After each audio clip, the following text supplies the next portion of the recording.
HW Media.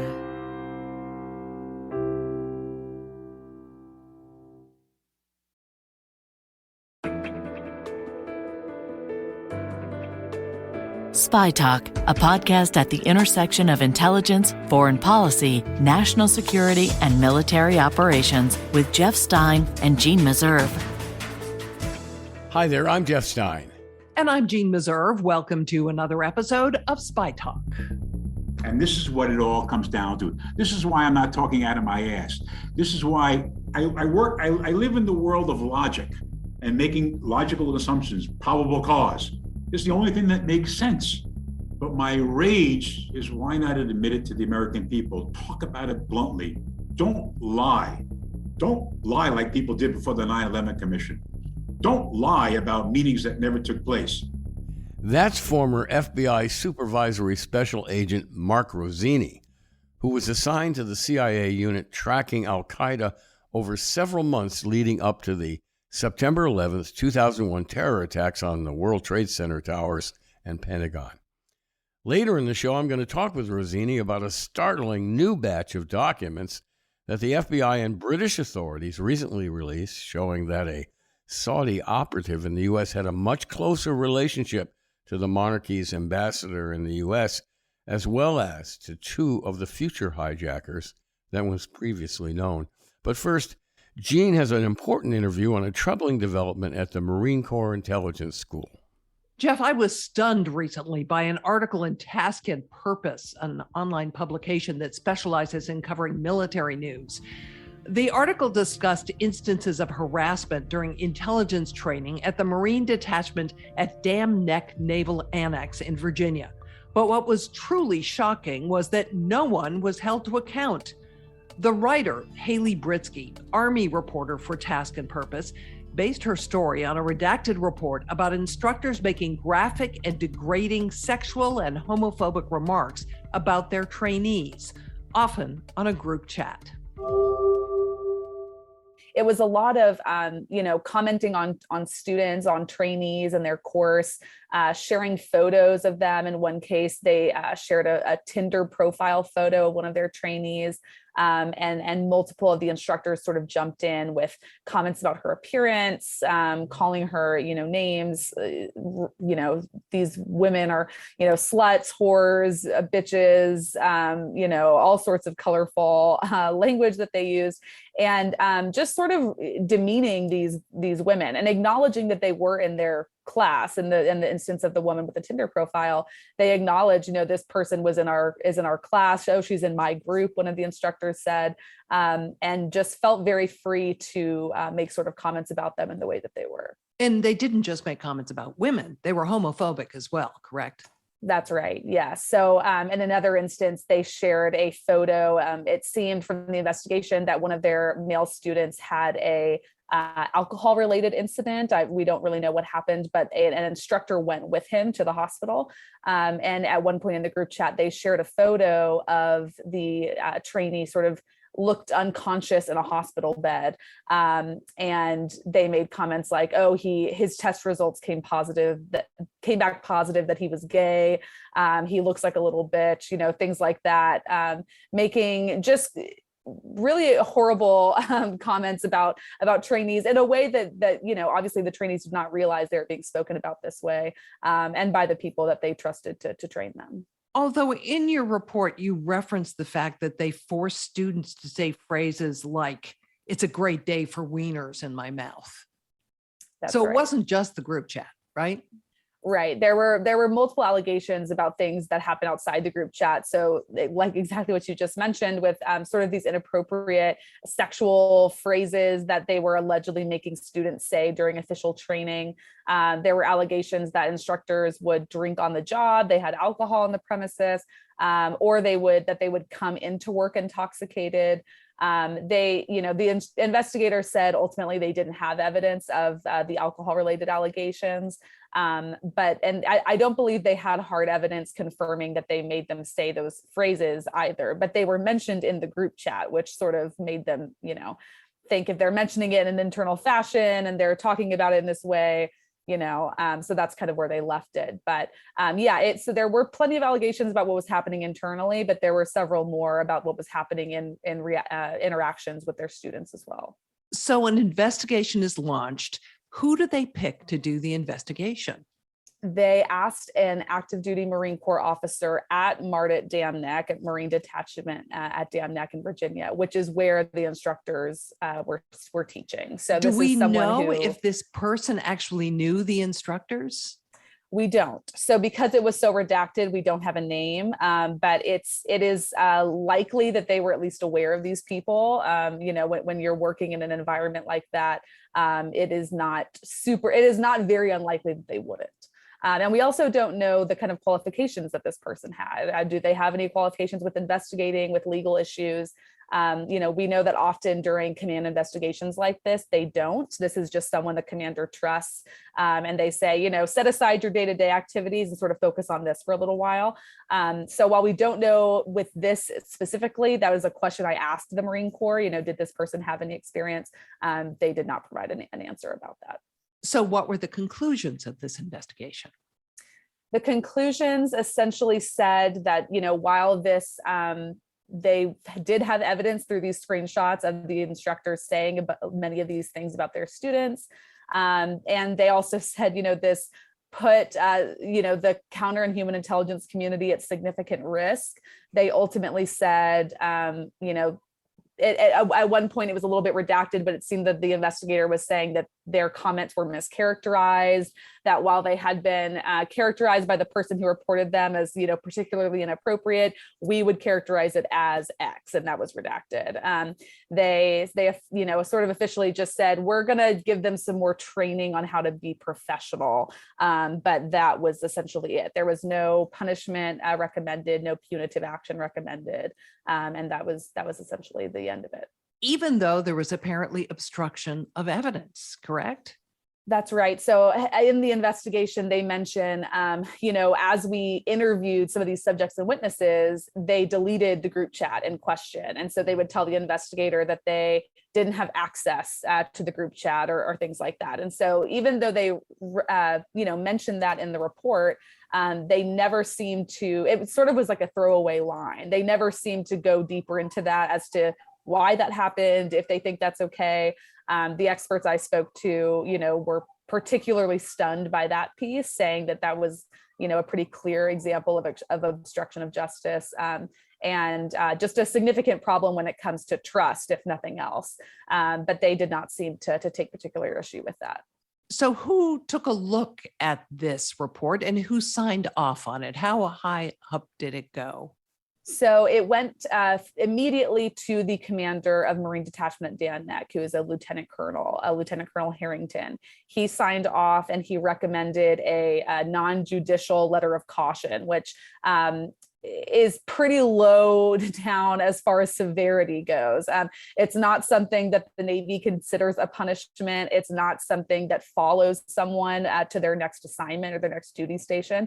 So it's essentially just saying, like a counseling, maybe don't do this again, essentially. So he signed off on it, Lieutenant Colonel Harrington. He recommended a nip lock.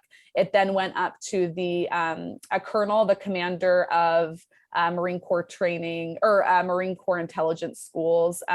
He signed off on it saying, we approve these findings. And then ultimately it went up to the 2-star commander of Marine Corps Training Command, Major General J.D. Alford. He signed off saying, we approve these opinions and findings.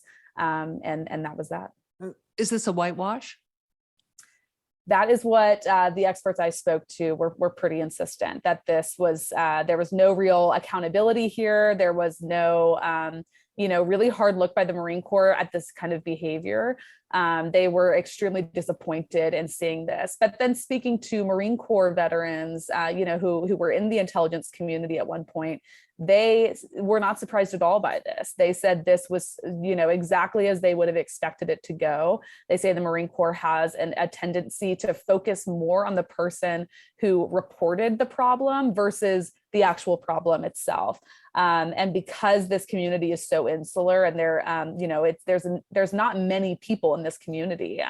That was one thing that they were sort of speculating on was, do they really want to take action against multiple instructors when there's only so many instructors to begin with? And so ultimately there was not a lot of accountability there, depending on who you talk to, whether that's surprising or not. But yes, the experts I spoke to were pretty insistent this was a whitewash. As you point out in your article, there's an inconsistency with what you read on the website for DAMNEC, which talks about quiet professionals who value responsibility, judgment, and integrity. Do these instructors who were found to have said these things, at least in the group chat, do they embody those attributes? I think anyone can read that and see a clear break in sort of what the Marine Corps expects of its instructors and just the professionals in this field, and what we're seeing from these instructors in these group texts. That was a question I posed to the Marine Corps. Do you believe that and to the Navy, this wasn't, these were some Navy instructors as well, but, do you believe that these people upheld the values that your organization says that they have? And, as I said in my story, the Marine Corps declined to comment. The Navy did not respond to comment. But yes, there does seem to be, I think anyone could see a pretty clear distinction between the two expectations. A moment ago, you quoted the investigator as saying there was a key flaw in professionalism and discipline of instructors that exposed the counterintelligence, human intelligence community to significant risk. What did that mean? So speaking to people who were involved in this intelligence community, it's not just anyone who can end up in that sort of field and to have those kinds of jobs. They have to go through, a pretty rigorous background check to get sort of clearances that they need to be able to do these jobs. So that includes, as one person put it to me, this isn't just looking at, can this person withhold information? Can they be trusted with secrets? But also, do they have anything in their background that could put them or their teammates at risk? So something like, a pretty exorbitant amount of debt, that's something that would be of concern to them, because, okay, well, how much money would an adversary have to offer them for information before that was, a viable option? So things like that, they really look deeply into these people's backgrounds. And so to have something like this happening in a forum that they believe to be, secret and private, one, it kind of begs the question why they would think that when their job and the field that they're in is about gathering this sort of intelligence on other people. Why would they feel so confident that this was something that would stay hidden? And two, they, knowing what would happen if it were to get out, having this kind of information being held against you in the instance that it was an adversary who found that, not, the Marine Corps themselves. So it just raises a lot of questions about, how seriously they were taking this and, the professionalism. Well, you quote some of the instructors as saying, well, all of these students passed the course. So whatever we said, it couldn't have been that bad because they went through the course and we gave them the green light. Does that hold up? It doesn't. It doesn't when you talk to women who have been through these schoolhouses and women who are in the military. As I spoke with one woman who went through signal intelligence, and she said, I passed my schoolhouse. I passed all of the trainings I was sent to. That did not mean that I didn't experience bias or that I wasn't harassed. And so just because someone is graduating a course that they're in does not mean that they didn't face any harassment or bias from the people teaching them. And so for the investigator to say that is an example, proving against the evidence, or saying that, well, it couldn't have been this bad because they passed, it's a very surface level conclusion that does not ask nearly enough questions to go deeper into this and the kind of culture these instructors were creating. Did anybody comment on whether or not it was important to have women involved in intelligence in the Marine Corps? Did any of my sources comment? Yeah. not so much as to why it was important, but just kind of taking a step back. And, many of them mentioned that this was a community that was one of the last to integrate women, which is why it's still so difficult, for so many women who are going through. The Marine Corps already, as we know, is, has been sort of one of the slowest to move along and to integrate women, with boot camp and things like that.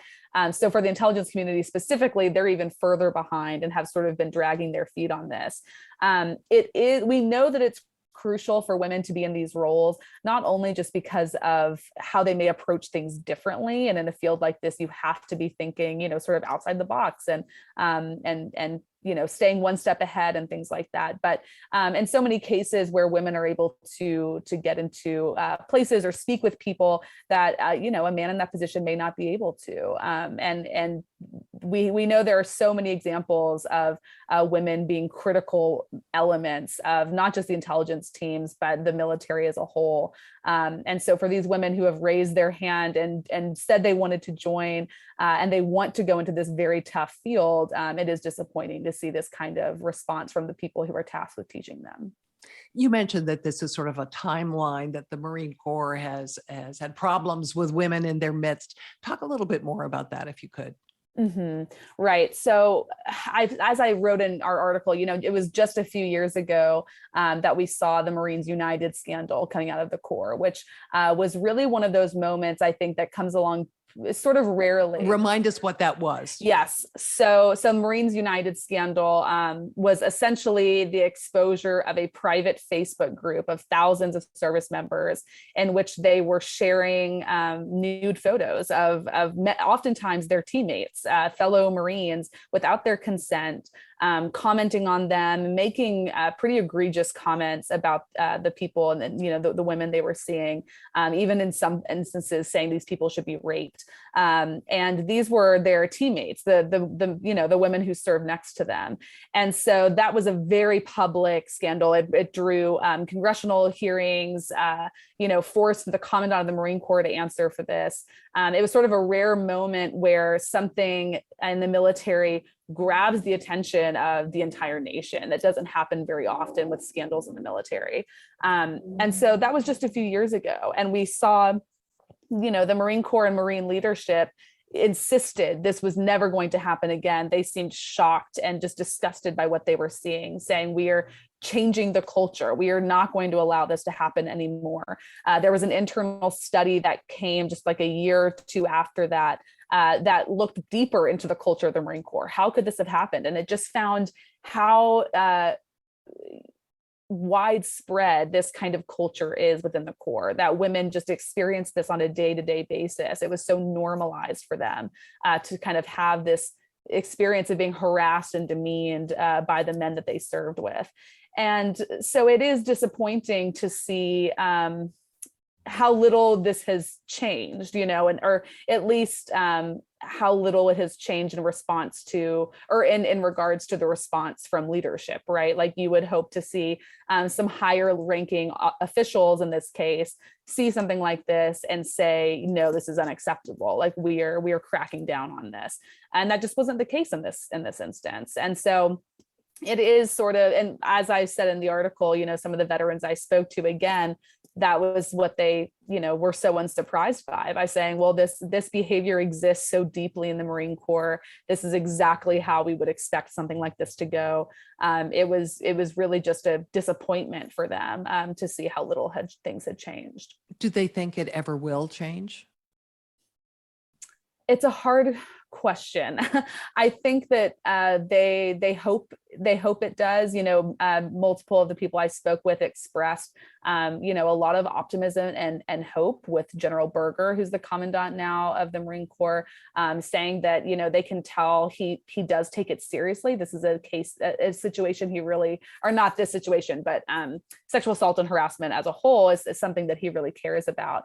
But they expressed doubt that it would sink deep enough through the ranks to make a difference. We know it's one thing for a 4-star general somewhere to be saying this is unacceptable, but if your squad leader or your team leader don't agree and don't see that as unacceptable, that's what's going to be impacting you on a day-to-day basis. Those are the people you spend all of your time with.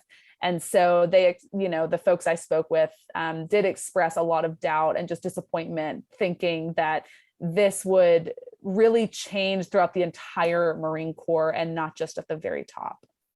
We've talked about this in terms of the Marines. What about in terms of the military more broadly? Right. So this really does fit nicely into the conversation that has been going on for the last several years about sexual assault and harassment in the military. It's a huge topic of conversation that's touched, like, as you said, very much outside the Marine Corps. It's not just the Marines.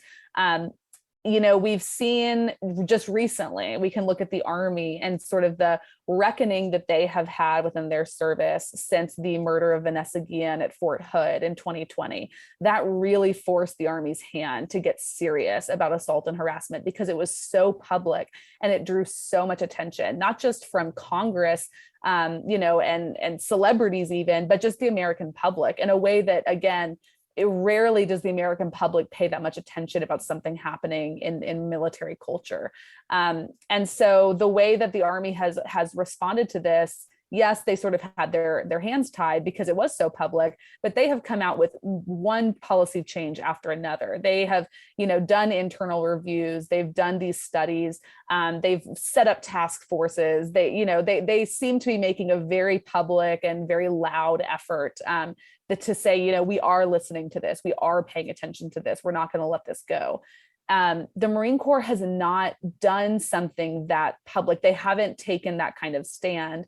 And when I spoke with the female veteran, female Marine Corps veteran, she mentioned, I don't think that they could. She mentioned the Army specifically as saying, they've done a really great job of changing all these policies and things to benefit women. I don't think the Marine Corps would get away with that because of the culture within the ranks, because she doesn't think that people would buy into it in a way they seem to be with the Army, because it takes the very senior leaders to say, we're not doing this anymore, putting their foot down, we're changing these things. We have the Army Sergeant Major Michael Grinston, who's been very public and very outspoken about this. And this woman I was speaking with said, I don't think that Marine leaders would get away with that because the backlash would be so huge, because it wouldn't sink in well enough with some of the more junior enlisted and junior officers within the Marine Corps. That was Haley Britzky, Army reporter for Task and Purpose. You can follow her and her reporting on Twitter at Hal Britz. That's HALBRITZ. Jeanne, I found this absolutely gobsmacking. Now, I went through Army Intelligence School a lifetime ago, and there were no women in the class back then, of course. But the atmosphere of our classes back then was decidedly unmilitary and almost academic, taught by folks in jackets and ties, even though we were on an Army base and we were in the Army. But after all, you're being taught the nuances of recruiting and managing spies. Very tricky business.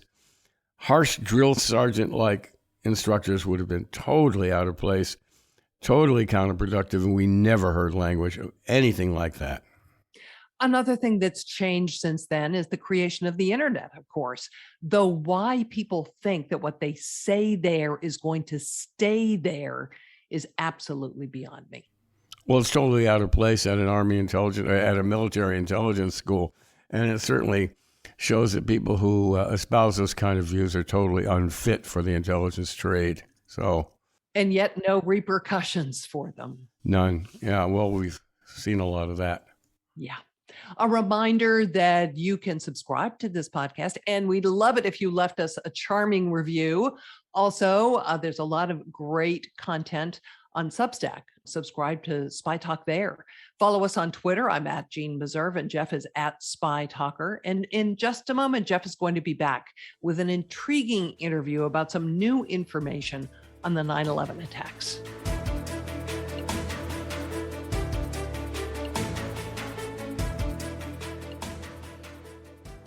Now it's back to former FBI Special Agent Mark Rossini. Since early this year, the news has been dominated by Russia's invasion of Ukraine, the continuing congressional and federal investigations into the January 6th pro-Trump mob assault on the Capitol, and of course the continuing plague of COVID infections and political fights over mask mandates, all of which have served to obscure the release of newly declassified FBI and British files on the 9/11 terror attacks. But for those of us who have followed the 9/11 investigations, the new documents are startling and troubling. They show that a key figure in the lead-up to the attacks, a Saudi in the U.S. by the name of Omar al-Bayoumi, who had helped two of the future hijackers get settled in San Diego, was receiving a monthly stipend from Saudi intelligence.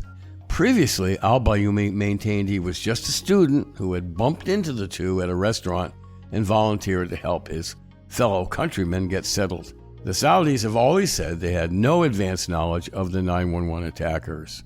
But now, according to a just-released 2017 FBI memo, Omar al-Bayoumi turns out to have been tasked by the Saudi embassy with gathering information on, quote, persons of interest in the Saudi community, unquote, and passing the intelligence to Prince Bandar bin Sultan Al Saud, the Saudi ambassador at the time. A second declassified FBI memo shows that a confidential source told the FBI there was a, quote, 50-50 chance, unquote, that Bayoumi had advanced knowledge of the 9/11 attacks.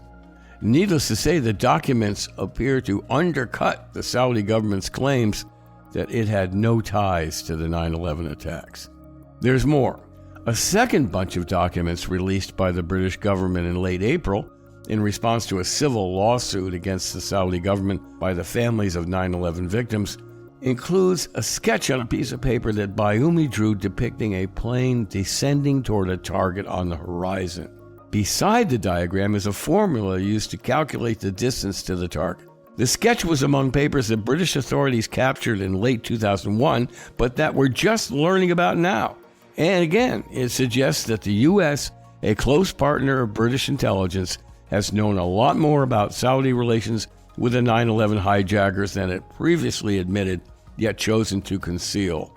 To explore all this, I called up Mark Rossini, a former FBI agent who was assigned to Alex Station, the CIA unit tracking al-Qaeda in the years previous to the 9/11 attacks.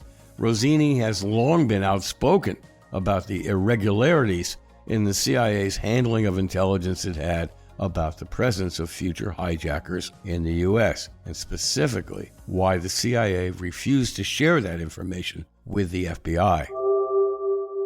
Mark Rossini, welcome to Spy Talk. We go back many years, almost 20 years, to when you were working at FBI headquarters in the Public Affairs Department. You and I have talked through the years about lapses and important missing questions, missing answers in regard to the 9/11 terror attacks and what the FBI and the CIA knew before those attacks. Now we have another trickling out of documents. FBI documents released show that there was a much closer relationship between a Saudi national and the future hijackers in America. Is there anything that really shocks or surprises you? Or what in particular shocks and surprises you about this latest development? Well, thank you, Jeff, for having me, and always good to be with you to talk about this extremely important and personal subject. Well, I am appalled and disgusted that we are just learning now about the information that we should have been told immediately in the days after 9/11, specifically about Omar al-Bayoumi, his detention in London, and the information that the British police were able to secure from him, notably a sketch that was made of doing some aeronautic calculations, also a video of him and Omar al-Bayoumi, along with the hijackers, at a party and appearing at al-Bayoumi's home. Moreover, learning through the documents that had just been released by the FBI about employees, who were employed at the Los Angeles consulate of the Saudi Arabian government, a gentleman named Johar, Johar, who told an FBI agent, she's now retired, Miss Catherine Hunt, that he actually had gone to the airport and picked up the hijackers on January 15th, 2000, when they arrived in America. Now, let's back up just a little bit. Why don't you explain a little bit about Bayoumi and who he was? The characterization of him early on in investigations that he had maybe a casual relationship with the Saudi government. But what's new? What's new about him? Well, what we've always known in the FBI and suspected is that he was clearly a Saudi agent. Just no one had the strength to admit exactly what the Bureau's known all along about Omar al-Bayoumi. It took an executive order from President Biden in order to ungum that, if you will, and have the document released. So now it's all out in the open. It's unequivocal. Even with a person with a modicum of an IQ knows that Omar al-Bayoumi was an operative of Saudi intelligence. And he was helping these future hijackers settle in San Diego. And we're now learning again through another drip of FBI documents that he had a much closer relationship with the future hijackers than has been previously told, and that he was on the payroll of Prince Bandar, the one-time ambassador to the United States, who was so close to the Bush administration, he was known as Bush Bandar, or Bandar Bush. And smoking cigars at Bush on the balcony of the White House on the evening of 9/11. And very close also to George Tenet, the CIA director. Right.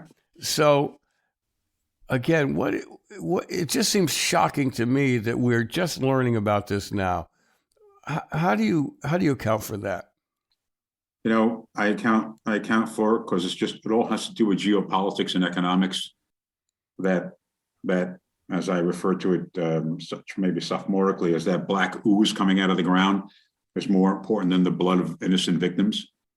That oil runs the world economy, and we all have to be big boys and girls and admit that, and just admit what it is. It is what it is, as they say in New York, and we know getting around that. So you're saying that the United States government and the official commission that investigated the 9/11 attacks deliberately sat on information showing a direct relationship between this key Saudi who was helping the hijackers get settled. They sat on that information in order not to disturb the oil relationships between the United States and Saudi Arabia. Well, sadly enough, I have to say that is most probably the case, because I can't think of anything otherwise, unless someone can tell me that certain people didn't know about this information, and therefore we're not in an ability to reveal it. Then I can't think of any other conclusion. Why would you hide from the American people any information related to the murder of nearly 3,000 people if it didn't have some sort of political or geopolitical or economic agenda behind it that threatened national security in some other broader fashion? And look, I get it. You're a big boy. I'm a big boy. We understand geopolitical issues. We understand checks and balances in the respect that we got to give a little over here to get a lot over here. I understand how that works.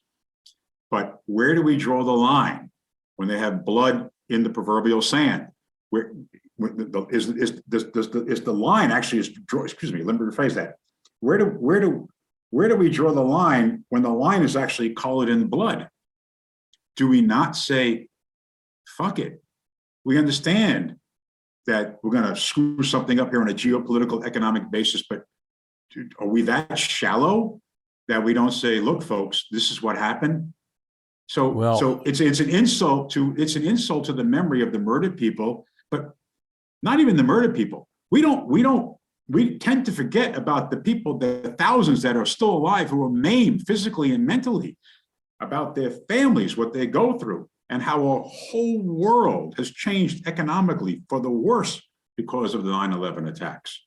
Bin Laden was sage. He was very right in the respect that he said, America will consume itself in its own security apparatus once I do this.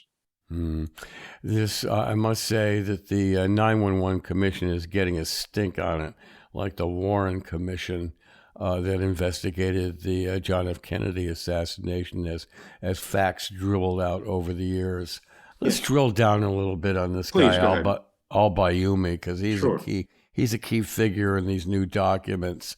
Tom Keene, the former governor of New Jersey, who was on the 911 Commission, and Philip Zelikow, the executive director of the commission, have both suggested that the new documents don't necessarily suggest or show proof that the Saudi government was aiding the hijackers, and two, that even if he was acting as an intelligence agent for the ambassador and later director of Saudi intelligence, Prince Bandar, that he may have been tasked to report on these suspicious characters, not to aid them. Do you have any particular opinions about that? Well, look, in many respects, I do tend to. Okay, let's. But we have to parse out Mr. Zelikow and Governor Kane's response. Okay, and we have to drill down exactly what they mean by what they're saying there. And I agree with them, but hold on with that. Printing. I agree. Mark Rossini agrees. No, I agree with them in the respect that I do not, in any way, shape, or form, believe that the king or anybody else with half a brain in the Saudi government would want the 9/11 attacks to happen. What I am going to say, what I do believe, and according, actually, Special Agent Ken Williams, who wrote the famous Phoenix memo, is the one who I'll attribute this actually to, is that, and I'm sure Ken would have no problem me saying this, is that it's the Saudi Ministry of Religious Affairs or Virtue and Vice that was so powerful that the Saudi regime, the House of Saud, was afraid to do anything to go against it, because the Saudi Ministry of Virtue and Religious Affairs gives the Saud its legitimacy. Mm-hmm. And that's really the rub here. Who was more powerful? Who was directing things? Who had the influence? So basically running a sub-government.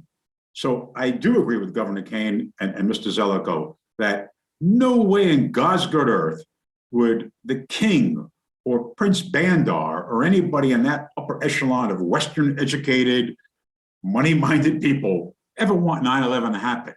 But it was this rogue sub-government that basically was calling the shots and allowing this to happen. Now, how deep did their espionage go? Omar al-Bayoumi, a jihadist bent on murdering people? I don't see it. Was he actually working for Mabahith, the Saudi intelligence service, and then supposed to be monitoring al-Mitra and al-Hasmi, whoever else they encountered, and then report back to the Mabahith? And then the Mabahith would then report back to the CIA as to what they were doing, which is why the CIA did not let the FBI, or forbade me and Special Agent Doug Miller from telling the FBI about the meeting in Malaysia and the fact that the hijackers came to America. So there's a conflicting roles here of al-Bayoumi. Exactly who was he? So unequivocally, a Saudi intelligence officer. We don't know were his allegiance to al-Bayoumi or was his allegiance to the Saudi Ministry of Religious Affairs, and that needs to be answered. And yet there are still more documents in al-Bayoumi that remain under seal in Britain. Yes, there are, which is appalling. It's look, you've been in the intelligence game a long time. You were an operative during the Vietnam War. Okay, you know how the espionage world works and declassification. All these documents that, I guess, pursuant to a 1974 act, the documents all get declassified 30, 40, 50 years out, depending upon their sensitivity. And then they go into the National Archives, which is how Jim Bamford was able to write The Puzzle Palace, okay? Everything gets declassified because 50 years later, everybody's dead.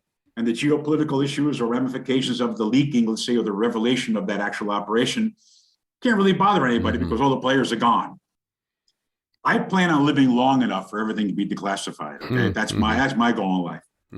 I wish you good health. No, and I will. Let's talk about another guy involved for a second. It's just inadvertently revealed in the FBI documents, a guy named Al-Johar. Tell us about him and what we've now learned about him. We didn't know about him before. I have in my time in the FBI, my time assigned to the CIA's Alex Station, my time assigned to the NCTC, in my time briefing George Tenet every day, in my time being in charge of the PUTR, the President's Terrorism Threat Report publication. I never heard of the name Al-Johar. Never once. I'm only hearing about it today, like you. Okay. Yeah, and he's a consulate official who was sent to pick up the hijackers. We now know in 2022 on May 9th that he is the individual who went to the airport and picked them up on January 15th, Al-Midar and Al-Hazmi. Because for the life of me, until today, I had no idea when they landed what these guys did. I had no idea. None. But somebody did. Somebody did. Somebody in the FBI did. Who wrote a 302 or an EC many years ago. And why that's taken so long for the Bureau to reveal that? Got to ask them. Let's go back in our time machine to 2015 when you gave me an interview when I was at Newsweek, a series of interviews, and you talked about what the CIA was withholding from you about the hijackers. Can you summarize that for us? Here's what happened. In the days after 9/11, okay, my boss was Jim Bernazzani. Jim Bernazzani was the senior most FBI agent. He was deputy director of CTC, the Counterterrorism Center, which is the over branch of everything. Okay. And that's who I was referring to, who told me this. Right. So the days after 9/11, it's around October 2001. And I'm morally, physically beaten. And I know what I know, but I don't say anything. And I go into Jim's office and look, Jim, I got to get something off my chest. I said, I can't live with this. I said, we knew. He said, what do you mean we knew about these guys? And I said, look, I told him the whole story about Doug and the CIR and everything else. And he said to me, are you shitting me? And he said, get Doug in here right now. So I go to Doug, and Doug comes in and we talk, and Doug says, yeah, I got a copy of it. I made a copy. And Jim said, are you shitting me? Go get that copy. And Doug goes to his desk, pulls out the copy, brings it to Jim's office, and Jim reads it. And you can see, I don't know if his hands were shaking, but he clearly was just, and I know Jim, I love him to death, I like my brother, and I know every nuance of the guy. He's just like, he looks up at us, he goes, what the fuck? What is this? And it is what it is, man. I mean, there it is. He picks up the phone, he calls Pat DeMauro, who was then assistant director of counterterrorism, so named in the aftermath of the attack. At the FBI. And he calls Pat, and we're in the office, me, him, Doug. And he says, Pat, I need to see you right now. I don't care what you're doing. You have to drop everything. And Pat says, look, I'm on my way to a meeting. If you don't get here within 15 minutes, I won't see you. Jim runs out of the building. And he's got a bad leg from hockey. And I never seen a guy run like that. Boom. Gets in his car, flies down to headquarters, meets Pat in the basement of headquarters, and gives him the paper copy. It's the only copy we had. No one thought to make a photocopy. We could, okay, well, gives him the paper copy. Those were innocent times. And we never heard a thing afterward. Yeah, that remains a mystery. Now let's go back over one other thing from my past reporting, based on my interviews with you and other intelligence sources, suggested, did not have proof, but began to suspect that one reason CIA was not letting FBI know about the presence of these future hijackers in the country is that there were people in Alex Station or the NCTC, particularly these women. No, the CTC. The CTC, who were named to me, but I did not reveal their names because they remained undercover at the time, that they were trying to recruit these Saudis as agents. They were tracking them, and they had thoughts that they might double them and have them work for CIA. Again, no proof has emerged of that, but there were people who had firsthand knowledge of what was going on there who told me this. Right, and you are correct in that, because it's the only plausible theory. If you go back to the 20-page document that I had written, you go back to Richard Clark when he speaks to Kofor Black, when Kofor Black becomes director of the CTC, and Richard Clark congratulates him, and he says, "What's your first thing you need to get doing? What's your first thing you want to tackle?" And Kofor said, "First thing I need to address and fix is that we do not have any sources inside Al Qaeda. And I'm determined to change that." And the only logical thing that I can come up with was that the arrival of the hijackers to America, the knowledge they were coming to America, with the CIA working with the Saudi Mabahith and the intelligence apparatus by al-Bayumi, was a way to monitor al-Midhar and al-Hazmi, to learn about what they were doing, and then possibly introduce a source or an undercover agent into that group, or maybe flip one of them, in particular, Khalil al-Midhar, who had a family, who had maybe something to live for. And that was the hopes. There was a long-term op, which is why the CIA forbade Doug and I telling the FBI about the meeting in Malaysia, because that would interfere with that long-term op, because they were afraid the FBI in the form of John O'Neill could not be contained or constrained. That's an interesting wrinkle. It's the only thing that makes sense. Yeah, you're talking, I just got to tell listeners, Richard Clark was National Security Advisor on terrorism at the Bush White House. And Clinton as well, both. And Clinton White House. And that Kofor Black was the ranking counterterrorism official, sort of in charge of the Al-Qaeda hunt at the time. So with this new wrinkle, you're suggesting it's possible that Prince Bandar, the ambassador, was using al-Bayumi as an intelligence source on behalf of CIA And to keep Mabahith. track of these guys and the Saudi intelligence. That was using that they had a collaborative relationship of some sort, Unequivocal. with the idea of somehow entrapping or enticing al-Bayumi and the hijackers. I'm sorry, the future hijackers into becoming sources for America. Into becoming sources, or even just to learn about more what they were doing in America. Remember, when I went to the young lady who refused Doug's CIR to be sent to the FBI, I said to her, "But they have a visa to go to the US." And she said, "If they come to the US, it's just a diversion. The next Al-Qaeda attack is going to happen in Southeast Asia." Because at the time, they were very heavily concentrating on Mohammed Jamal Khalifa, bin Laden's brother-in-law, and his activities in Southeast Asia.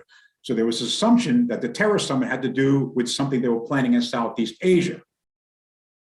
Yeah. But no matter what your assumption is or your belief, you have two people that you follow halfway around the fucking globe come to America and you don't tell the FBI? Yeah. That defies common sense. So the only thing I've been able to come up with is that there was some greater plan, a logical plan on their part to a degree, to ferret it out. Well, why not let the FBI be involved? According to Executive Order 12333, signed by Ronald Reagan, the FBI is the lead agency for counterterrorism. Now, of course, there's a little loophole that the originating agency can not disclose everything if they have some compelling, and that's what they use to get around Executive Order 12333. Read it, it's really interesting. So the FBI was not involved.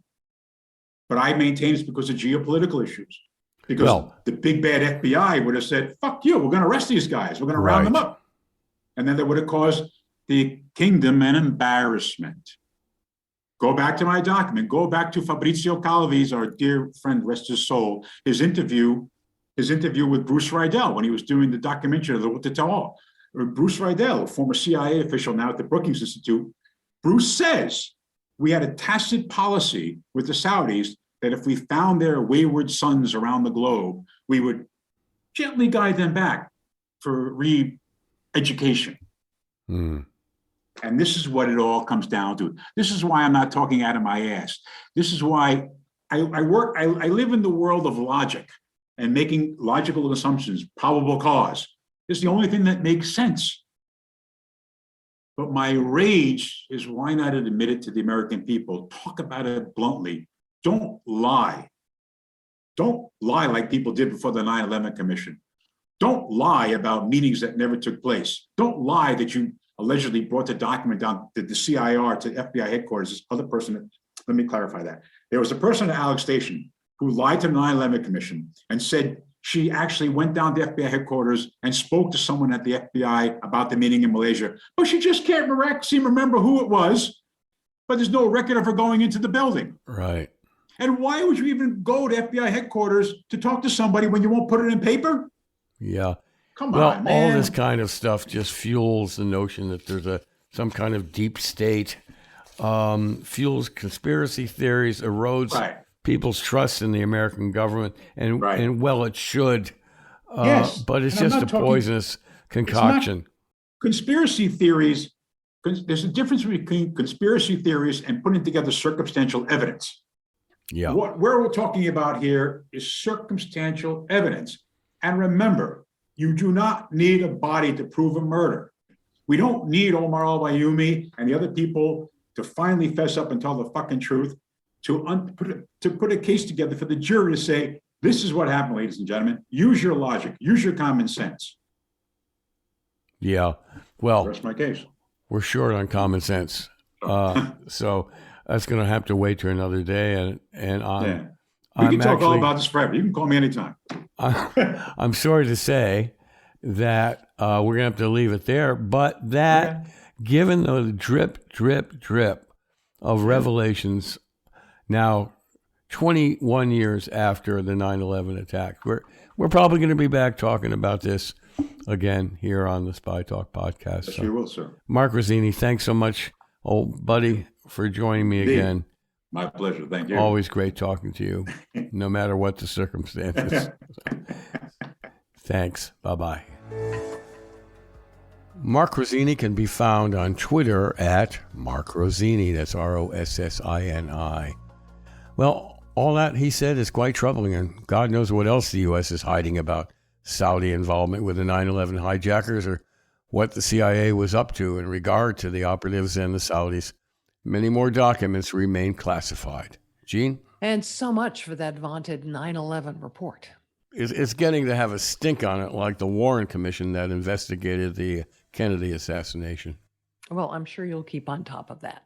We will. Thanks to all of you for joining us again for Spy Talk. Remember to subscribe, and also subscribe to Spy Talk on Substack.